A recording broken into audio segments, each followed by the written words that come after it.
নমস্কার বন্ধুরা, আজ আমি কাঁকরোল নিয়েছি। এই কাঁকরোলের নতুন মুচমুচে একটা রেসিপি বানিয়ে দেখাবো। আর খেতে কিন্তু ভীষণ ভালো লাগে। তবে চলো এখন শুরু করি। এই দেখুন বন্ধুরা, আমি এখানে কাঁকরোল নিয়েছি, টাটকা কাঁকরোল। এখন কাঁকরোলের ওপর নিচে একটু অল্প অল্প করে কেটে খোসাটা ছাড়িয়ে নিচ্ছি। আর এই যে কাঁকরোলের গায়ে কাঁটা কাঁটা গা, এটাকে কিন্তু অবশ্যই ছাড়িয়ে নিতে হবে, না হলে কিন্তু খেতে ভালো লাগবে না।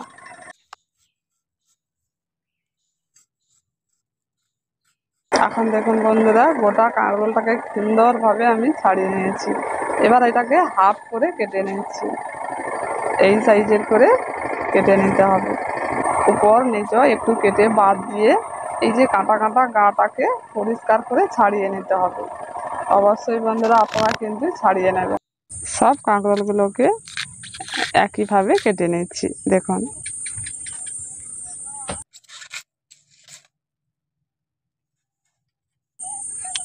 এখন সব কাঁকরোলগুলো কাটা হয়ে গেল। এবার এর মধ্যে এখন জল দিয়ে দিচ্ছি। উনুনটা জ্বালিয়ে কড়াটা বসিয়ে দিয়েছি। ওই কড়াতে এখন আমি জল দিয়ে দিচ্ছি। এবার কাঁকরোলগুলোকে খুব ভালো করে ধুয়ে নিয়েছি। ধোয়া রাখা কাঁকরোল এখন কড়ার মধ্যে দিয়ে দিচ্ছি। এবার আমি অল্প পরিমাণে লবণ দিয়ে এই কাঁকরোলগুলোকে, খুব বেশি সেদ্ধ করব না, একটু ভাপিয়ে নেব। বেশি সেদ্ধ করলে কিন্তু ভালো লাগবে না, একটু অল্প করে ভাপিয়ে নেব।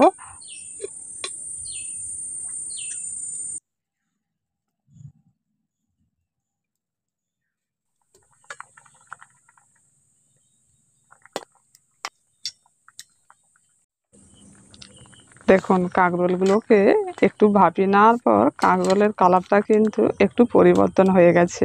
এবার এগুলোকে তুলে নিচ্ছি।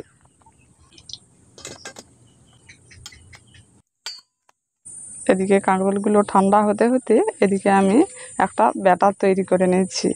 একটা পাত্রের মধ্যে 1 কাপ বেসন দিয়ে দিচ্ছি, 1 কাপ ময়দা দিয়ে দিচ্ছি, ওর সাথে 1 কাপ সুজি দিয়ে দিচ্ছি। সুজিটা দিলে কি হয়, একটু মুচমুচে হয়।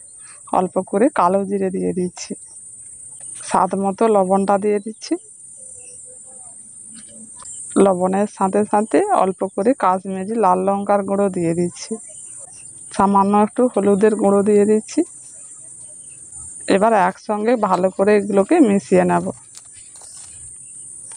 এই যে উপকরণগুলো দিয়েছি আপনারা কিন্তু অবশ্যই দেবেন। এগুলো দিলে এই কাঁকরোলের রেসিপিটার স্বাদও ভালো হয় আর খুব মুচমুচে হয়। এখন মেশানো হয়ে গেছে, অল্প অল্প জলটা দিয়ে ব্যাটারটা তৈরি করে নেব।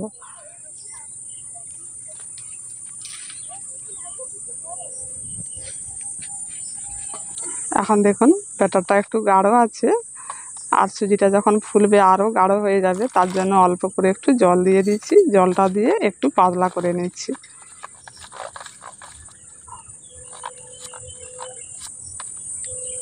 এবার দেখুন একটু পাতলা হয়ে গেছে। এবার এটাকে একটু ঢাকা দিয়ে রেখে দিচ্ছি। এদিকে আমার কাঁকরোলগুলো এখন পুরোপুরি ঠান্ডা হয়ে গেছে। এই যে কাঁকরোলের মাঝখানে যে বিচাটা রয়েছে, ওই বিচাটাকে আমি চামচ দিয়ে আস্তে আস্তে করে তুলে নিচ্ছি। ধীরে সুস্থে তুলতে হবে যাতে না কাঁকরোলটা ফেটে যায়।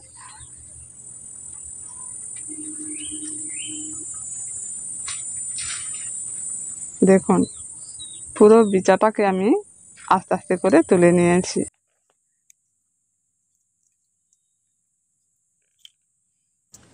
এখন কাঁকরোলের মধ্যে একটুও কিন্তু বিচা নেই। এইরকম করে সব কাঁকরোলের মধ্যে বিচাগুলোকে তুলে নেব। আবার একটা কাঁকরোলের বিচা একই রকমভাবে এটাকেও তুলে নিয়েছি। দেখুন, প্রত্যেকটা এইভাবে করে তুলে নিচ্ছি।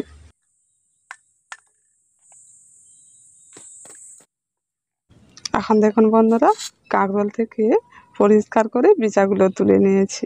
এবার এই বিচাগুলোকে আমি এখন বেটে নেব। এখন শিলনোড়ার মধ্যে বিচাগুলো দিয়ে দিচ্ছি। ওর সাথে ঝালের জন্য 3টে কাঁচা লঙ্কা দিয়ে দিচ্ছি। অল্প করে হলুদ সর্ষে দিয়ে দিচ্ছি, অল্প করে নারকেল কুড়ো দিয়ে দিচ্ছি। এই যে মশলাগুলোকে জল ছাড়া কিন্তু বেটে নিতে হবে, জল দিলে কিন্তু ভালো হবে না।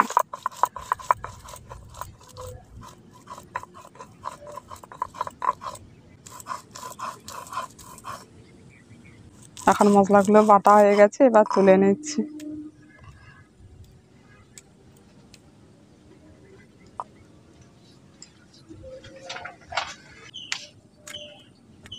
এবার পরিমাণ মতো লবণটা দিয়ে দিচ্ছি, অল্প করে হলুদের গুঁড়ো দিয়ে দিচ্ছি। লবণ আর হলুদ দিয়ে এই মশলাটাকে খুব ভালো করে মেখে নিচ্ছি। এর মধ্যে তেমন কিছু লাগে না, এই অল্প উপকরণ দিয়েই এই যে কাঁকরোলের রেসিপিটা এত স্বাদ ভালো হয়, না বানিয়ে দেখলে বিশ্বাস হবে না। অবশ্যই বন্ধুরা একবার বানাবেন।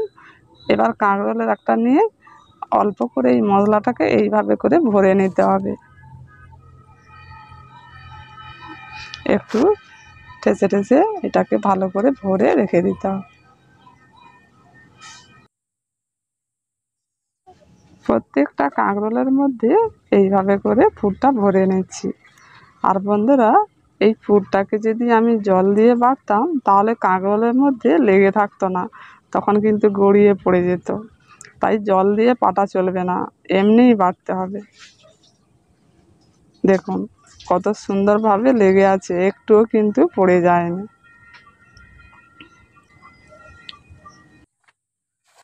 এখন সব কাঁকরোলের মধ্যে আমি পুরটা ভরে নিয়েছি দেখুন।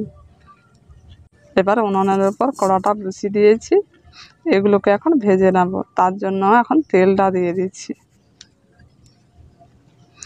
এই কাঁকরোলগুলোকে একটু ডুবো তেলে ভাজতে হবে, একটু বেশি করে তেল দিতে হবে।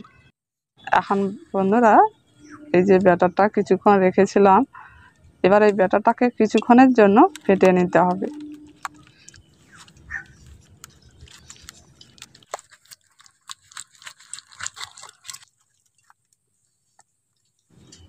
দেখুন বন্ধুরা, একটু ফেটে নিয়েছি। এখন এটা কিন্তু বেশি গাঢ় নেই, একটু মিডিয়াম রেখেছি। এখন ব্যাটারটা পুরোপুরি তৈরি হয়ে গেছে। এবার আমি তেলটা গরম হয়েছে কি না দেখে নিচ্ছি।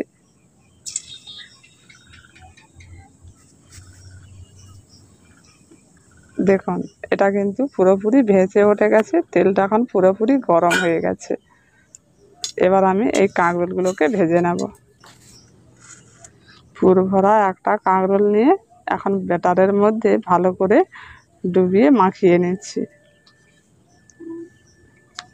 এইভাবে করে এটা গরম তেলের মধ্যে দিয়ে দিতে হবে।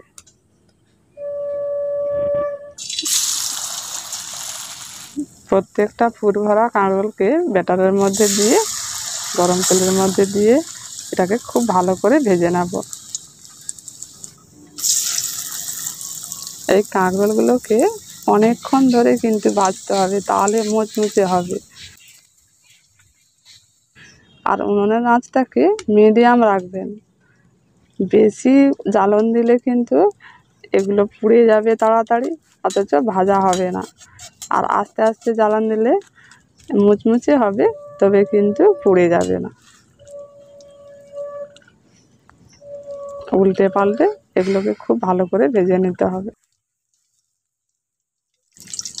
এখন দেখুন বন্ধুরা, খুব সুন্দরভাবে লালচে লালচে হয়ে গেছে। আমি এটা অনেকক্ষণ ধরে এই কাঁকরোলগুলোকে ভালো করে ভেজে নিয়েছি। এখন পুরোপুরি কাঁকরোলগুলো ভাজা হয়ে গেছে, এবার তুলে নিচ্ছি। এই রকম লালচে করে ভেজে নিতে হবে, তাহলে ভেতর পর্যন্ত কাঁকরোলগুলো ভাজা হয়ে যাবে।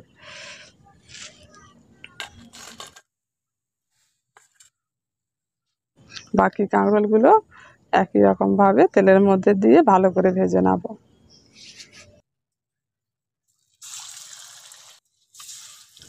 ভালো করে আমি লালচে লালচে করে ভেজে নিয়েছি, এগুলো খুব ভালোভাবে ভাজা হয়ে গেছে।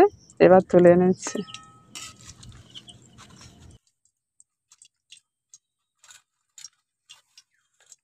বন্ধুরা, কাঁকরোলের রেসিপি এইভাবে করে বানিয়ে খাবেন, খুব ভালো লাগবে। অবশ্যই কিন্তু একবার বানিয়ে দেখবেন।